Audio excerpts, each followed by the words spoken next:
So once the curve was disproven and we saw all of the evidence for both curve and missing curve, the motion of Earth was the last thing that really needed to be disproven, because we have things like Foucault's pendulum that tell us the Earth is rotating. And I was stumped by this for a few hours until I looked into it and found out there's some really cool things that I had never even heard of and that the mainstream is unaware of. And it has to do with this pendulum here that has been set up in a lot of science museums and swings at intervals as the Earth allegedly rotates beneath it. And I was told this has nothing to do with anything above. It has everything to do with the Earth rotating below. Well, my first thought when looking into this proof was that if it is real, they should be able to put it at the North Pole and the South Pole and prove once and for all that the Earth is spinning, because it would spin one way underneath them at the North Pole and a different way at the South Pole, and it would rotate within a 24-hour period. If that happens, there's your proof. So let's look at that proof and read what happened when they went to the South Pole.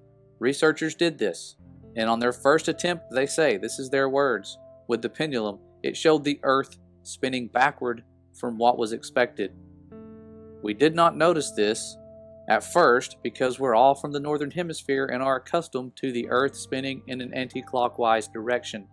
We then realized that from our frame of reference, the Earth should be spinning clockwise, so we had to modify the pendulum like a carnival trick. They had to modify it, and it says our second attempt showed the Earth rotating in the proper direction after they modified it, but at an angular velocity twice what is expected, i.e. 12-hour days instead of 24. And he said, this is something I read in the article but didn't paste, he said they thought they had uncovered some conspiracy.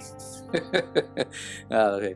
So he actually did, but the guy here, Mike Town, he got very adept at dropping the bob so that it arced in a plane. So in other words, Mike was the one who perfected the carnival trick, but that's not where it goes south for them entirely. There was another person who was experimenting with these, and he was doing this during an eclipse. And there's an effect named after what happens called the Elias effect.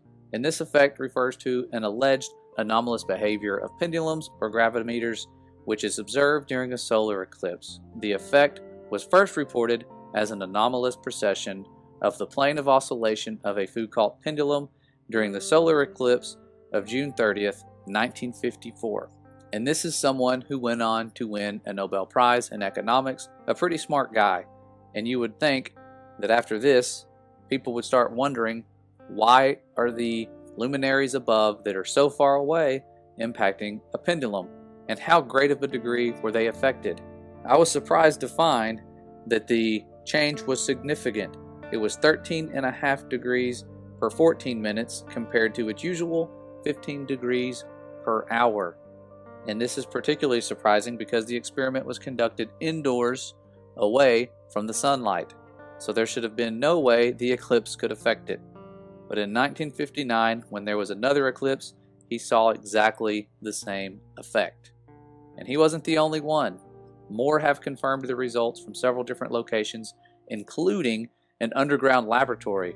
And during this year's eclipse, in August, of course this is an old article, so it was talking about the one I think in 2017, NASA and other groups attempted a range of experiments to finally confirm or deny the result.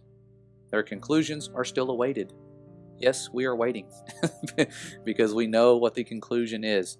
What's above us, the great expanse, the firmament that we have seen, is causing these anomalies. You have the largest, most magnificent expanse above us that was created on the second day of creation, and it's no surprise that it is what is causing some of these things to happen that we believed were due to a rotating ball flying around the sun. But when you find out how a lot of these things work in the first place, it gets even more strange, as these things, especially the ones that are set up in the science museums around the world, are all designed and manufactured by one company. And listen to what they have to say. This is from a phone conversation that someone had with one of the makers of these pendulums, and this guy knows the history behind them and their design and how they work. I found this interesting when I looked into it, and the young man who did the interview asked some really good questions and received some interesting answers. So let's go ahead and take a look at what he has to say.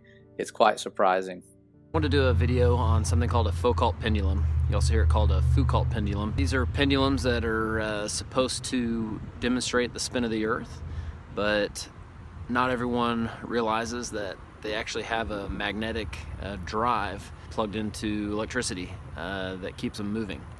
So I guess the magnet drive system is what, I guess, keeps it spinning in the proper, I guess, pattern or whatever? Actually, no, the pattern is by the Earth's rotation. Okay. The magnet drive keeps it swinging back and forth the full distance. Gotcha. So there's actually, up in the ceiling, there's a 3-foot high cone that has a circular magnet. The cable swings in the center of that. Hanging on the cable is a steel donut. Okay. So when the cable hits dead center, it breaks the photo beam, turning on the electric magnet.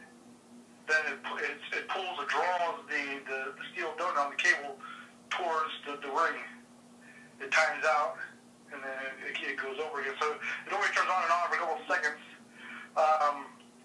So what that does, it keeps the pendulum swinging. When you have that much weight swinging back and forth in motion, it'll stay in the same plane in space. Okay. But the world rotates underneath it. That's a physics demonstration. So I'm assuming maybe the first one didn't have, the little magnetic drive deal on it. Actually it did. They had the magnetic ring. They just, the amplifier used to use tubes, and instead of photo beams, they used to actually have a magnet on the center of the ground. And then they had a magnetic ring up on the tower. So then they ran a wire from the pit all the way up to the ceiling. So once they put a magnet on the tip of the ball.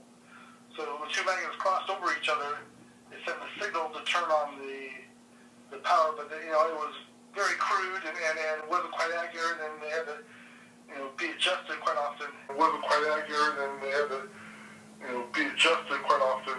Sure. And it wasn't until the 70s and 80s when they came up with the logic module and the solid state relays and stuff that got more accurate. So here's one last video on how ring magnets have multiple poles on them. So I don't see how it's possible that when the magnet is activated in order to keep the pendulum in perpetual motion, how those other poles don't affect the swing of the pendulum.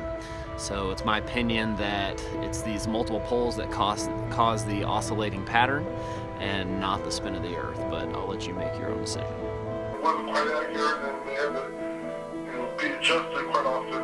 And it wasn't until the 70s and 80s when they came up with the logic module and all the state relays and stuff that got more accurate.